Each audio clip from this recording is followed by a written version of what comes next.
Isipin mo ito. May dalawang tao na parehong edad na 60. Ang isa, malakas pa rin, kayang maglakad ng mahaba, malinaw ang isip, at may kislab sa mata. Ang isa naman, halos hindi makabangon, mabilis mapagod at puno ng reklamo. Pareho silang may iisang edad, pero bakit parang 20 taon ng agwat nila? Dahil hindi lang taon ng nagpapabata o nagpapatanda ng edad, kundi mga ugali.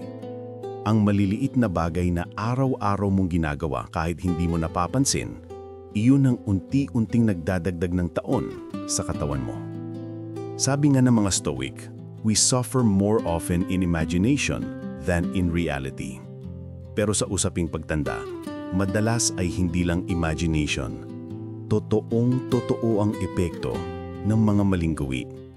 Kaya sa video na ito, pag-uusapan natin ang 13 habits that age you quickly at kung paano natin maiiwasan ang mga ito gamit ang Stoic life lessons. Kung makikinig ka hanggang dulo, baka matuklasan mong hindi lang pala mas bata ang itsura mo, mas tatagal pa ang buhay mo at mas magiging makabuluhan. Habit 1. Kulang sa tulog. Madalas nating isipin na sayang ang oras kapag natutulog. Pero ang totoo, ang katawan ay parang makina.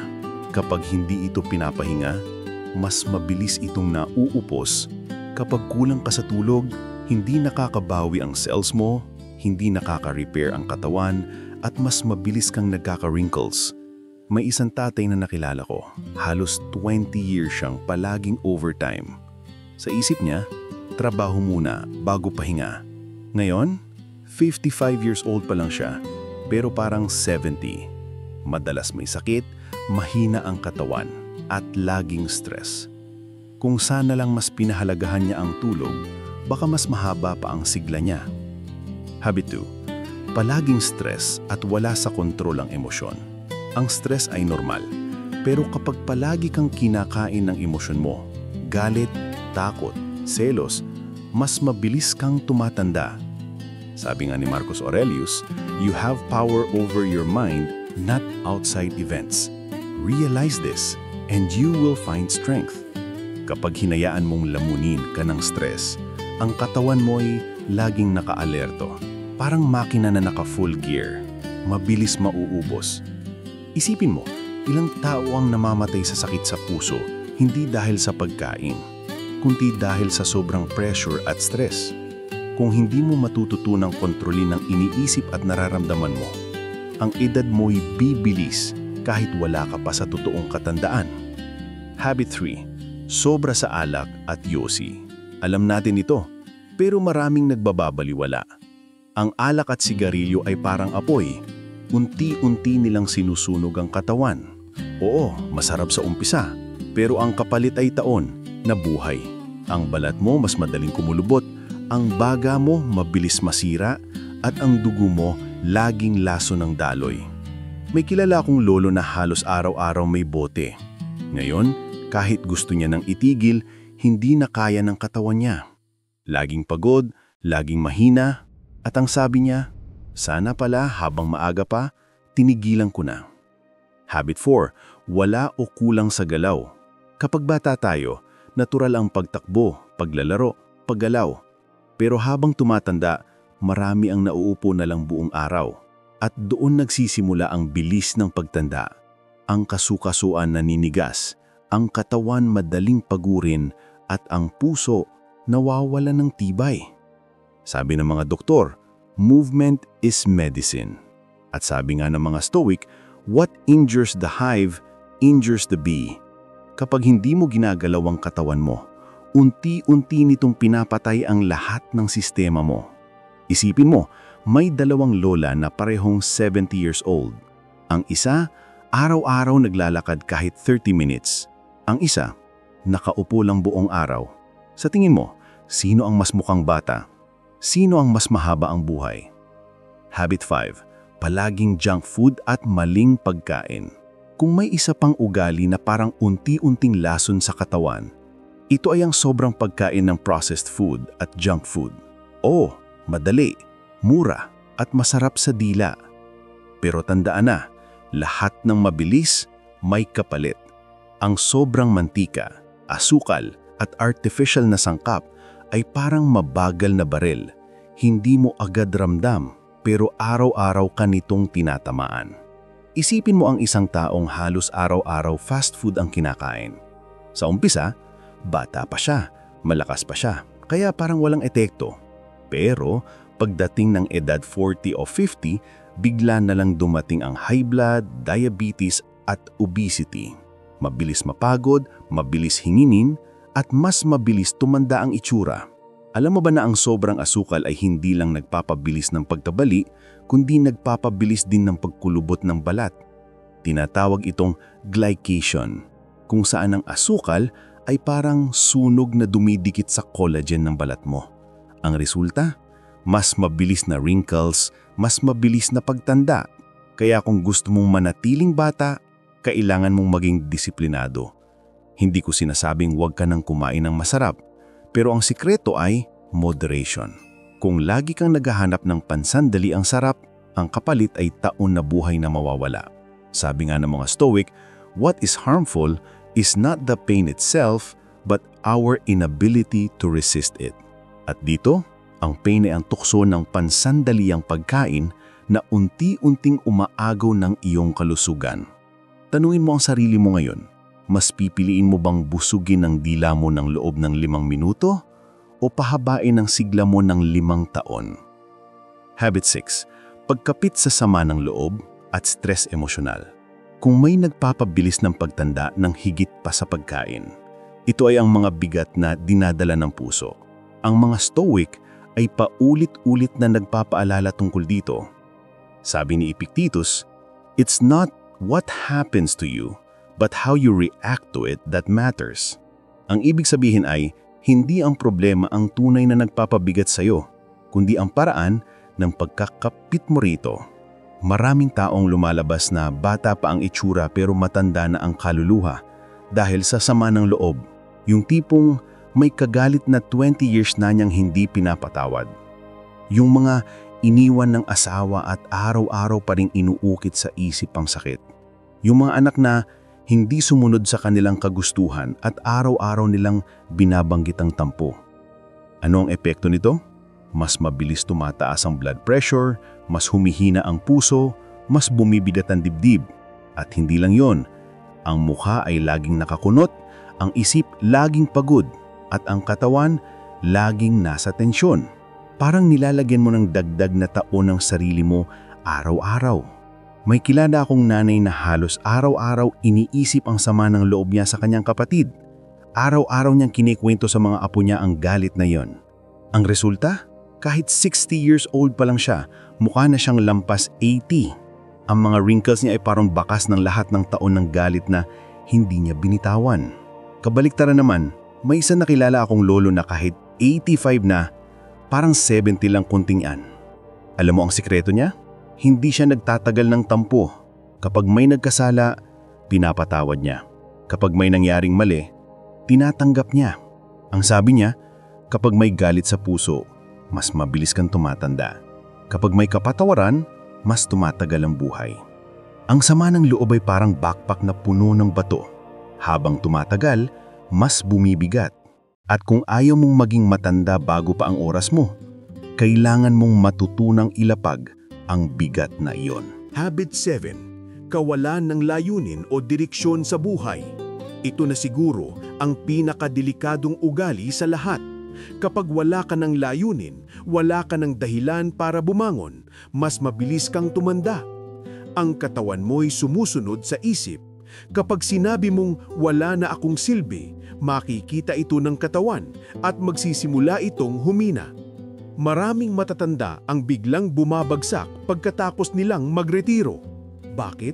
Dahil nawala ang routine, nawala ang sense of purpose.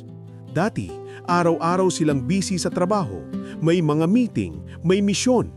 Biglang nawala at iniisip nila, ano pa bang silbi ko? At doon nagsisimula ang mabilis na pagtanda, hindi lang sa katawan, kundi sa kaluluwa.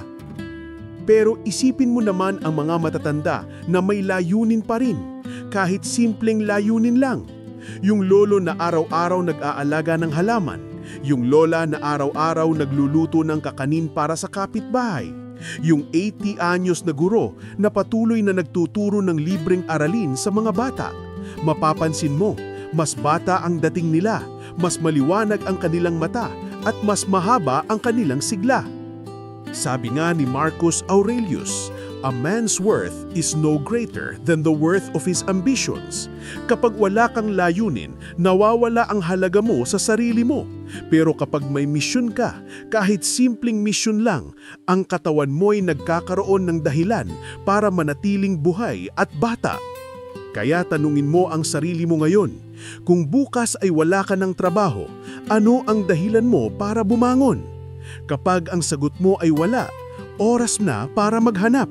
Dahil ang kawalan ng layunin ay hindi lang nakakatakot para sa kaluluwa, ito rin ang mabilis na daan tungo sa pagtanda.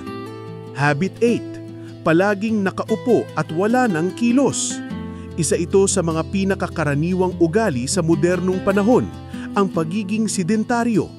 Araw-araw nakaharap sa cellphone, sa TV o sa computer, halos walang galaw, at kung gumalaw man, saglit lang. Ang problema, ang katawan ng tao ay hindi ginawa para manatili lang sa isang posisyon.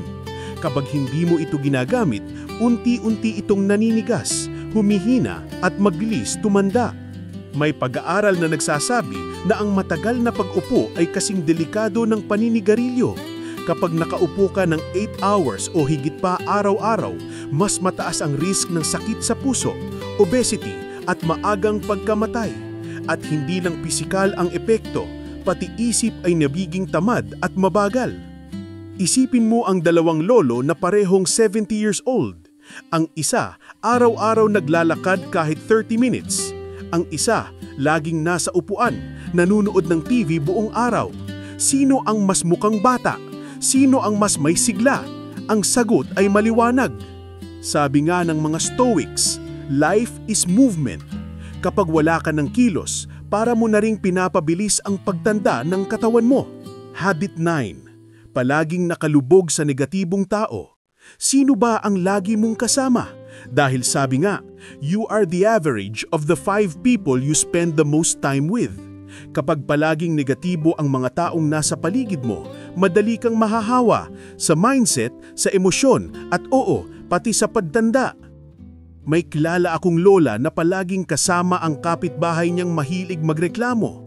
Araw-araw, puro chismis, puro negatibo ang naririnig niya. Hindi nagtagal, kahit siya mismo naging reklamadang tao. At mapapansin mo, mas mabilis siyang tumanda kaysa sa kaedad niya na mas pinili ang mga kaibigang masayahin. Sabi ni Epictetus, avoid trifling conversations. Ibig sabihin, iwasan mo ang mga usapan at taong walang dulot na mabuti.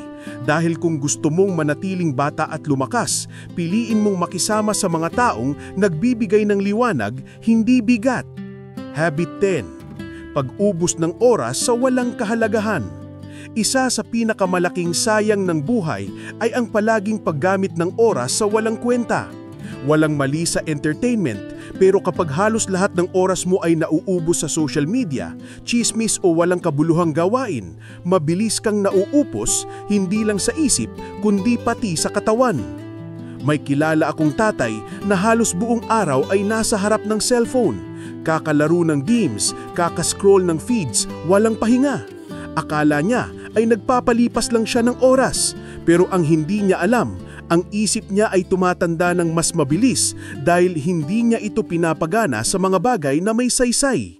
Sabi nga ni Seneca, it is not that we have a short time to live, but that we waste much of it. Kapag inaksaya mo ang oras mo sa mga bagay na walang halaga, mas mabilis mong nararamdaman ang pagtanda dahil wala kang pinupuntahan. Kung gusto mong manatiling bata, gamitin mo ang oras mo sa mga bagay na nagbibigay saysay. Magbasa, mag-aral, makipag-usap sa taong mahalaga o simpleng tahimik na pagmumuni-muni. Dahil ang oras ay hindi bumabalik at kapag dumating ang huli, ang pinakamasakit na linya ay, sayang, sana pala, ginamit ko ng tama. Kung ayaw mong lumani ng mga maling gawing ito ang katawan at isip mo, mag-subscribe ka na ngayon sa channel na ito. Dahil dito sa Forever Young, ay ibinabahagi natin ang mga sikreto ng kalusugan, sigla at karunungan para manatiling bata sa puso at isipan kahit tumatanda ang katawan. Isipin mo ito, may dalawang tao na parehong edad na 60. Ang isa, malakas pa rin, kayang maglakad ng mahaba, malinaw ang isip at may kislap sa mata.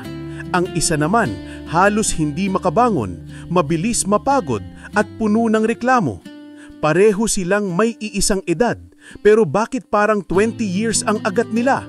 Dahil hindi lang taon ang nagpapabata o nagpapatanda sa isang tao, kundi mga ugali. Ang maliliit na bagay na araw-araw mong ginagawa kahit hindi mo napapansin, ayun ang unti-unting nagdadagdag ng taon sa katawan mo. Sabi nga ng mga Stoics, we suffer more often in imagination than in reality. Pero sa usaping pagtanda, madalas ay hindi lang imagination, totoong-totoo nga ang epekto ng mga maling gawain. Kaya sa video na ito, pag-uusapan natin ang 13 habits that age you quickly at kung paano natin maiiwasan ang mga ito gamit ang Stoic life lessons. Kung makikinig ka hanggang dulo, baka matuklasan mong hindi lang pala mas bata ang itsura mo, mas tatagal pa ang buhay mo at mas magiging makabuluhan. Kulang sa tulog. Madalas nating isipin na sayang ang oras kapag natutulog. Pero ang totoo, ang katawan ay parang makina. Kapag hindi mo ito pinapahinga, mas mabilis itong nauupos. Kapag kulang ka sa tulog, hindi nakakabawi ang cells mo, hindi nakaka-repair ang katawan at mas mabilis kang nagkaka-wrinkles. May isang tatay na nakilala ako, halos 20 years siyang palaging overtime. Sa isip niya, trabaho muna bago pahinga. Ngayon, 55 years old pa lang siya at parang 70. Madalas may sakit, mahina ang katawan at laging stress. Kung sana lang mas pinahalagahan niya ang tulog, baka mas mahaba pa ang sigla niya. Palaging stress at wala sa kontrol ang emosyon? Ang stress ay normal, pero kapag palagi kang kinakain ng emosyon mo, galit, takot, selos, mas mabilis kang tumatanda. Sabi nga ni Marcus Aurelius, you have power over your mind, not outside events. Realize this and you will find strength. Kapag hinayaan mong lamunin ka ng stress, ang katawan mo'y laging nakaalerto. Parang makina na naka-full gear, mabilis mauubos. Ilang tao ang namamatay sa sakit sa puso, hindi dahil sa pagkain, kundi dahil sa sobrang pressure. Kung hindi mo matututunang kontrolin ang iniisip at nararamdaman mo, ang edad mo'y bibilis kahit wala ka pa sa totoong katandaan. Sobra sa alak at yosi. Alam natin ito, pero maraming nagbabaliwala. Ang alak at sigarilyo ay parang apoy. Unti-unti nilang sinusunog ang katawan. Oo, masarap sa umpisa, pero ang kapalit ay taon ng bungay. Ang balat mo mas madaling kumulubot, ang baga mo mabilis masira, at ang dugo mo laging laso ng daloy. May kilala akong lolo na halos araw-araw may bote sa kamay. Ngayon, kahit gusto niyang itigil, hindi na kaya ng katawan niya. Laging pagod, laging mahina, at ang sabi niya, sana pala, habang maaga pa, tinigilan ko na. Wala o kulang sa galaw. Kapag bata tayo, natural ang pagtakbo, paglalaro, paggalaw. Pero habang tumatanda, marami ang nauupo na lang buong araw at dun nagsisimula ang bilis ng pagtanda. Ang kasukasuan naninigis, ang katawan madaling mapagod at ang puso nawawalan ng tibay. Sabi ng mga doktor, movement is medicine. At sabi ng mga Stoics, what injures the hive, injures the bee. Kapag hindi mo ginagalaw ang katawan mo, unti-unti nitong pinapatay ang lahat ng sistema mo. May dalawang lola na parehong 70 anyos. Ang isa, araw-araw naglalakad kahit 30 minutes. Ang isa, nakaupo lang buong araw. Sino ang mas mukhang bata? Sino ang mas mahaba ang buhay? Ang isa pang ugali na parang unti-unting lason sa katawan ay ang pagkain ng processed food. Oo, madali, mura, masarap sa dila, pero lahat ng mabilis may kapalit. Ang sobrang mantika, asukal at artipisyal na sangkap ay parang mabagal na baril. Hindi mo agad ramdam pero araw-araw ka nitong tinatamaan. Ang sobrang asukal ay hindi lang nagpapabilis ng pagtaba, kundi nagpapabilis din ng pagkulubot ng balat. Tinatawag itong glycation, kung saan ang asukal ay dumidikit sa collagen. Ang resulta? Wrinkles. Kaya't kung gusto mong manatiling bata, kailangan mong maging disiplinado. Hindi bawal ang sarap, pero ang sikreto ay moderation. Tanungin mo ang sarili mo ngayon, mas pipiliin mo bang busugin ang dila mo ng 5 minuto o ang sigla ng 5 taon? Pagkapit sa sama ng loob. Kung may nagpapabilis ng pagtanda ng higit pa sa pagkain, ito ang mga bigat na dinadala ng puso. Sabi ni Epictetus, "It's not what happens to you, but how you react to it that matters." Maraming tao ang mukhang bata sa itsura, pero matanda na ang kaluluwa dahil sa galit na hindi nila binitawan. May nanay na halos araw-araw inuulit ang tampo sa kapatid. Ngayon, kahit 60 anyos pa lang, mukha na siyang lampas 80. Kabaliktaran naman ng isang lolo na kahit 85 na, parang 70 lang kung titignan. Ang sikreto niya, hindi siya nagtatagal ng tampo. Ang sama ng loob ay parang backpack na puno ng bato. Habang bitbit mo ito, mas bumibigat ang buhay. Kawalan ng layunin. Kapag wala ka ng layunin, wala ka ng dahilan para bumangon. Mas mabilis kang tumatanda. Maraming matanda ang biglang nababagsak pagkatapos nilang magretiro. Bakit? Dahil nawala yung routine, nawala yung sense of purpose. Pero isipin mo naman ang mga matandang may layunin pa rin. Yung lolo na nag-aalaga ng halaman. Yung lola na gumagawa pa rin ng kakanin para sa kapitbahay. Yung 80-year-old na guro na nagtuturo pa rin ng libreng aralin. Mapapansin mo, mas bata ang dating nila, mas maliwanag ang mga mata. Sabi nga ni Marcus Aurelius, "A man's worth is no greater than the worth of his ambitions." Palaging nakaupo. Isa ito sa pinakamakaraniwang ugali sa modernong panahon, pagiging sedentaryo. Araw-araw nakaharap sa cellphone o TV. Kapag hindi mo ginagamit ang katawan mo, unti-unti itong naninigis, humihina at mabilis tumatanda. Sinasabi ng mga pag-aaral, ang matagal na pag-upo ay kasing delikado ng paninigarilyo. Ang isip mo'y nagiging mabagal, ang katawan mabilis humina. Sabi nga ng mga Stoics, life is movement. Kapag wala ka ng kilos, para mo na rin pinapabilis ang pagtanda ng katawan mo. Palaging nakalubog sa negatibong tao. Sino ba ang lagi mong kasama? You are the average of the 5 people you spend the most time with. Kapag palaging negatibo ang nasa paligid mo, madali kang mahahawa. Ang taong laging nagrereklamo, laging galit, parang lason. May lola na araw-araw kasama ang kapitbahay niyang mahilig magreklamo. Ngayon, nagtagal, pati siya, naging negatibo. At mapapansin mo, mas mabilis siyang tumanda kaysa sa kaedad niya na mas pinili ang mga kaibigang masayahin. Sabi ni Epictetus, avoid trifling conversations. Piliin mo ang nagbibigay liwanag, hindi bigat. Pag-ubos ng oras sa walang kabuluhan. Isa sa pinakamalaking sayang ng buhay ay palaging paggamit ng oras sa walang halaga. Walang mali sa entertainment, pero kapag halos lahat ng oras mo ay nauubos sa social media at chismis, mabilis kang nauubos. May tatay na halos buong araw nasa cellphone. Ngayon, mahina at wala ng sigla. Sabi ni Seneca, it is not that we have a short time to live, but that we waste much of it. Kung gusto mong manatiling bata, gamitin mo ang oras sa mga bagay na may saysay. Pagpabaya sa isipan. Kapag tumatanda, iniisip ng marami, okay na, tapos na akong mag-aral. Pero ang isip ay parang kalamnan. Kapag hindi ginagalaw, nanghihina. May lolo na araw-araw nagbabasa ng dyaryo at nagsusulat ng tula. Kahit 80 years old na, malinaw pa rin ang isip. Pero may kaedad siya na puro TV lang at 70 pa lang, makalimutin na. Sabi ng mga Stoics, the soul becomes dyed with the color of its thoughts. Kung walang bagong kulay ang isip, mabilis kang nawawalan ng sigla. Pagpupuyat. Marami ang nag-aakalang normal lang ang kulang sa tulog. Pero ito ay magnanakaw ng kabataan. Ang balat mas mabilis nagkukulubot, ang katawan mahina, at ang isip laging pagod. May nanay na laging nagpupuyat sa trabaho. Ngayon, mahina at puno ng sakit. Ang sabi niya, sana pala nakinig ako sa katawan ko. Kung gusto mong manatiling bata, huwag mong ipagpalit ang ilang oras ng scroll sa taon ng buhay na mawawala. Pagiging walang pasasalamat. Kapag hindi ka marunong magpasalamat, palagi kang nakakaramdam ng kulang. At kapag laging may kulang, laging mabigat ang buhay. May lola na kahit simpleng pagkain lang ang nasa mesa, laging nagpapasalamat. Gumiti siya sa bawat umaga at kahit 85 years old na, parang may liwanag pa rin. Samantalang ang iba, reklamo ng reklamo at mukha nilang punong-puno ng bigat.